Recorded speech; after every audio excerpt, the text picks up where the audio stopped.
Welcome back to Drillist Garage. Today I'm going to tear this thing apart. Stay tuned. First order of business is going to be to get this bonnet out of here. Then I'm going to work on the hook, on the bumper. Then I'll see if I get this fender off here, and then probably this one too. And it's basically just going to be, one at a time. Just tear into it. Let's see what happens. Excited. I don't know why. I'm super excited about this project. I think it's going to be a lot of fun. My issue is I can't keep them all. You know what I mean? I have another project back there that I haven't even shown you guys yet, that I don't even know what I'm going to do with yet. But this one's on deck. It's here. It's front and center by the door, taking up my most used lift. So I need to get this thing moving, at least, progressing along. So let me tear into this thing. It's blazing hot today, so I hooked up my little AC here. I don't know, some of you guys may have been wondering why I have that aluminum tube. That's what it's for, the little AC, to kind of cool me off because it's hot. I think this thing is struggling a little bit too. So I'm gonna start.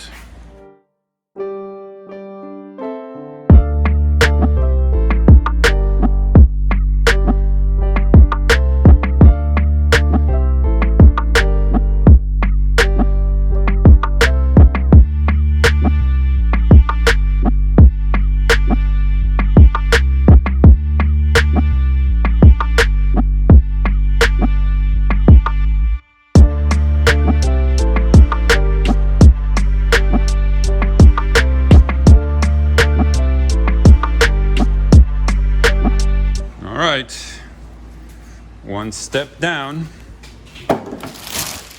We get this plastic off of here.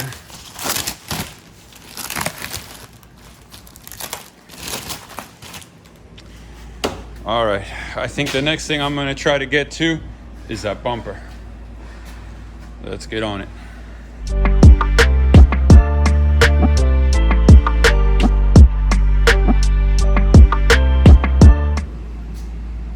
And slowly, we start to see what happened.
And this is the current state of affairs. I think the next step is gonna have to be to remove that fender, or the wing as some would say.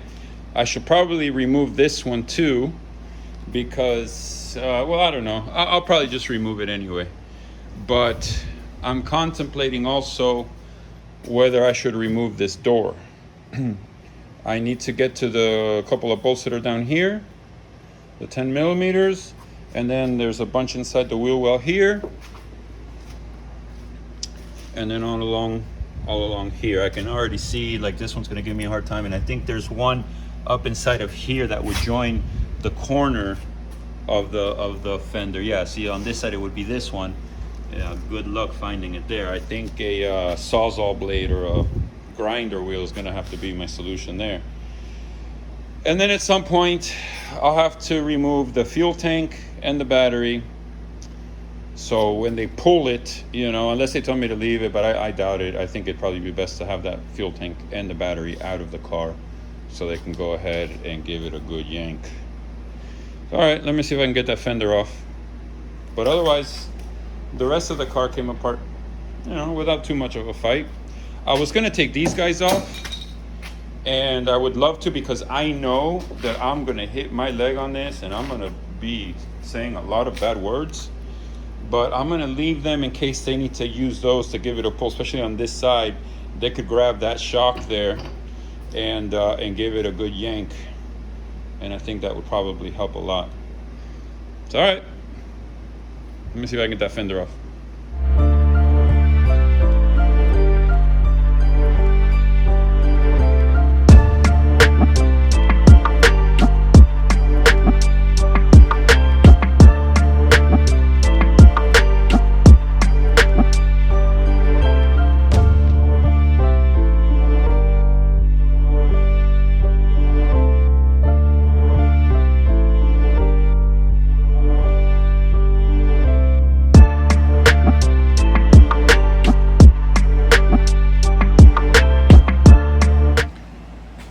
That fender is about ready to take off. Let's see how much of a fight it gives.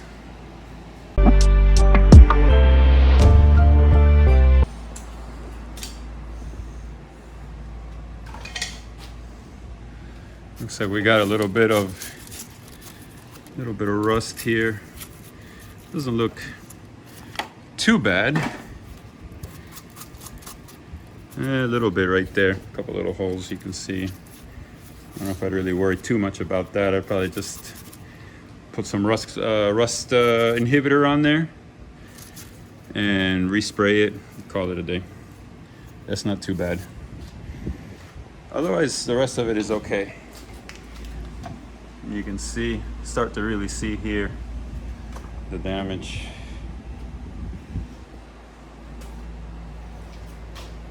All right, that one next.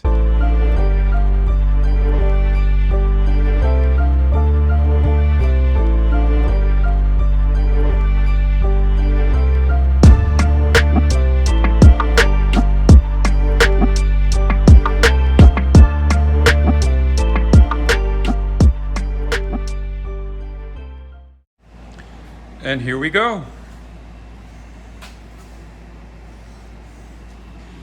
This assembly is so easy. Putting it back together is going to be a different story. But all right, let me see. Let's take an assessment here. This line here looks relatively straight until you get over here. Don't know exactly where this was pushed, you know, where it begins to make a curve. This is supposed to be pointing straight, and it's not. This side, well, yeah, no, I won't even get into this side. It's not crashed that bad, but we'll see. It's funny, you know, being that it was a track car, I see all kinds of rubber. I don't know how well you can see, but rubber everywhere from the track. Because when you go to the track, you pick up rubber. This side too. Look at all that rubber.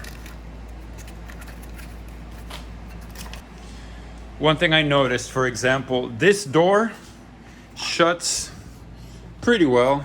It's not perfect. Actually, it's not shutting that well at all. You can see the gap there is not right. The gap here is not right, but it does close. I think if they pull it, you know, slightly this way, it will kind of align. You know, it'll push everything back up just a little bit. But one thing I noticed, for example, you see this right here, you see the shape of that? If we come across to the other side, or around, not across, you can see how that same part on this side has been pushed in, and it kind of, you know, it's pushed in. So I think that's, aside from getting the fuel tank out and the battery, that's about as far as I can go today. What else can I say? I need to bring my fuel tanks. I put them in my truck because I was going to put gas for the boat, but I can't drain this tank today. Otherwise, I would pull this fuel tank out today. but I can't. So that's gonna have to be tomorrow, I guess. But for now, I guess this is about as much as I can do. I don't like this, which is the harness for the headlight on this driver's side. I don't like that it's all rigged. This side, I guess, is not really any better, but I guess I'll just have to figure that stuff out when the time comes. So now the question is, fix this one or find a roller, a tub, and basically transfer, all the suspension, these, the raised struts, I guess, I don't know. I'll put the wheels back on it, at least it'll roll, and then I can get it to a frame machine. The good thing is that it'll roll. Now I won't have that fender here rubbing the wheel, the oil cooler's out of the way. That oil cooler is kind of mangled, but it's not leaking or anything, so I don't know. I'll see if I can find another one. If not, maybe I'll just reuse this one. I'll just leave that one in where it is, It's not leaking, it's not punctured or anything. I do have a couple trombone coolers, so I could always swap one out for that, but we'll see. I don't know, this doesn't look too kosher anyway. And besides, it's not gonna let air flow through, as you can see. It's completely stuffed up, so, it'll let some air through, but. Okay. Now comes the fun part of cleaning up the mess, sweeping all that up, putting tools away. I gotta figure out what I'm gonna do with all those, the fenders and everything. So yeah, this is not the exciting part of the project. So I'm gonna do all that, and then I'm gonna dig into that clutch a little bit. Let me see what I can do, if I can figure something out with that clutch. Now that I'm inside. Yesterday when I was working on it, it was, not yesterday, whatever it was, the other day, a couple days ago, it was just blazing hot outside. At least now I'm inside. I got my little AC unit over there kicking, so let me see if I can figure something out with the clutch. Look at this thing, it's down and out. I don't know how well you can see how much all of that is bent. It buckled there. It pushed this in over here. That's all buckled in. So this is where I'm at. Again, I am not a body person. This does not look good to me. There's a lot of wrinkle there. It's all buckled here. It's buckled here, it's buckled there. This doesn't close. You see how that's all shifted back. Look at the smuggler's box is completely deformed. So I don't know. I'm gonna have to get the car over to a body shop. Hopefully someone knowledgeable, if anybody knows of a knowledgeable body shop in the South Florida area, or anywhere really in Florida, I really don't care.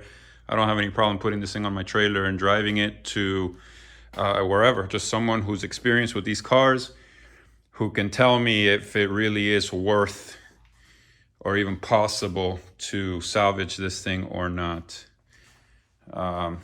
Once we get into as far as after the straightening, then there's a little bit of rust. The rust isn't, it's nothing major. I found a little hole over here. You can't see it anyway. On the bottom of the battery tray, there's a little hole, but I think that can be just patched up. Again, I'm not so concerned with this car being a concourse quality car once it's fixed, but it's no bueno. Man, that thing took a hard hit. So I got the car outside. I figured out what happened with the clutch.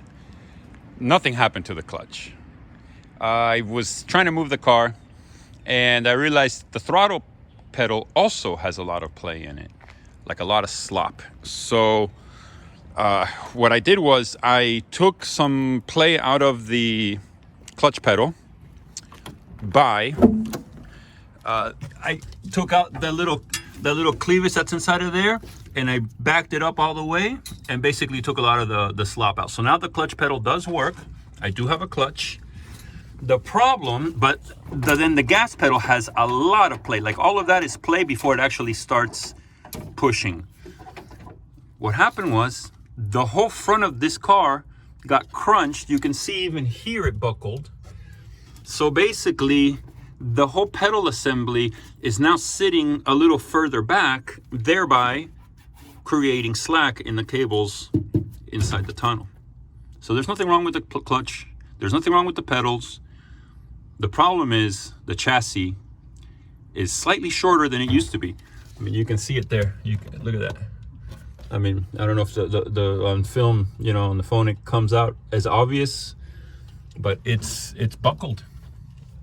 So yeah, the whole pedal assembly is sitting further back.